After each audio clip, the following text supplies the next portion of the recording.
মুচমুচে টেস্টি শাপলার বড়ার রেসিপি। চলো বন্ধুরা, দেখে নেওয়া যাক কী কী লাগছে। প্রথমেই যেটা না হলে হবেই না, শাপলা।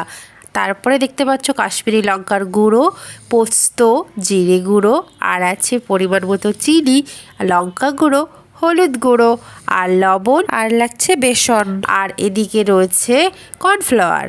কী কী লাগছে তা দেখে নিলে এবার শাপলাটাকে কিভাবে গায়ের আঁশটাকে সারাবো। দেখছো, এইভাবে ধরলেই কিন্তু শাপলার আঁশগুলো কিন্তু উঠে যাবে। এবারে আমি সাইজ মতো করে কেটে নিচ্ছি। তোমরা যে যেরকম পারবে সেরকম সাইজে কিন্তু কেটে নিতে পারবে। এই শাপলাগুলো আমি বাড়ি থেকে নিয়ে এসেছিলাম তোমাদের সঙ্গে এই রেসিপিটা শেয়ার করব বলে। আমিও কোনো দিন করিনি আর খাইও নি, ফার্স্ট টাইম আমিও করব, দেখব কেমন খেতে হয়। আর তোমরা আগে কে কে এই শাপলার বড়া রেসিপিটা খেয়েছো আমাকে কিন্তু একটু কমেন্ট করে জানাতে একদম ভুলো না। এই যে, আর এই টুথপিকগুলো কিন্তু লাগবে। টুথপিক বা ঝাঁটার খিল যে কোনো কিছু দিলেই হয়ে যাবে। এই যে টুথপিকগুলো দিয়ে আমি সুন্দর করে এরকমভাবে একটা সাইজে করে নিচ্ছি। আর কেমন লাগছে দেখতে বলো তো। দেখতে কিন্তু এগুলো দারুণ লাগছে, তাই না বলো? আর কীরকম খেতে হয় সেটা কিন্তু আমি একদম সত্যি কথা বলবো। আর আমি তোমাদেরকে ভালোবাসি, তোমাদেরকে সত্যিটাই বলবো। এভাবে আমি এক এক করে সমস্তগুলোই বানিয়ে নিচ্ছি। দেখতে পাচ্ছ কত সুন্দর লাগছে। আর শাপলাটা কিন্তু সিদ্ধ করার কোনো দরকার নেই।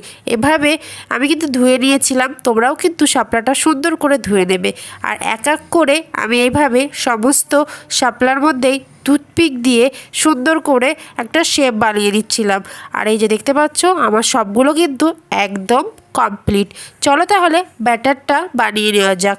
পরিমাণ মতো বেসন নিয়ে নিলাম, কর্নফ্লাওয়ার নিয়ে নিলাম, আর চালের গুঁড়ো থাকলে দিতে পারো, ভীষণ ভালো হয়।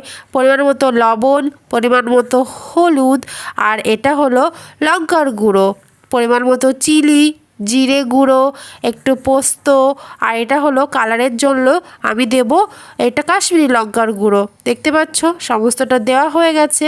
এবার আমি এগুলোকে সুন্দর করে মিক্স করে নিচ্ছি। তোমরাও যতটা পরিমাণে পারো ভালো করে মিক্স করে নেওয়ার চেষ্টা করবে। আর এর মধ্যে জল দিয়ে দিলাম। এবার জল দিয়ে ব্যাটারটাকে আমি সুন্দর করে নেব। দেখতে পাচ্ছ যতটা ভালো করে ব্যাটারটাকে তৈরি করবে বড়াগুলো কিন্তু ততটাই ভালো হবে। দেখতেই পাচ্ছ বন্ধুরা কি দারুণ কালার লাগছে, তাই না বলো?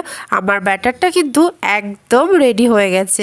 এবার এই শাপলাগুলো আমি এক এক করে ব্যাটারের মধ্যে ডোবাচ্ছি। এদিকে কড়াইয়ে তেল গরম হয়ে গেছিলো।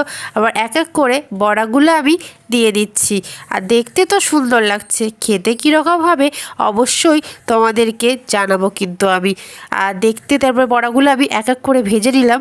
আর বড়াগুলো কিন্তু একদম রেডি। সত্যি বলছি মন থেকে, একদম দারুণ খেতে হয়েছিল। আমার বর বলেছে ভীষণ ভীষণ টেস্টি হয়েছে। তোমরাও একবার বাড়িতে বানিয়ে খেয়ে দেখতেই পারো, দারুণ লাগে।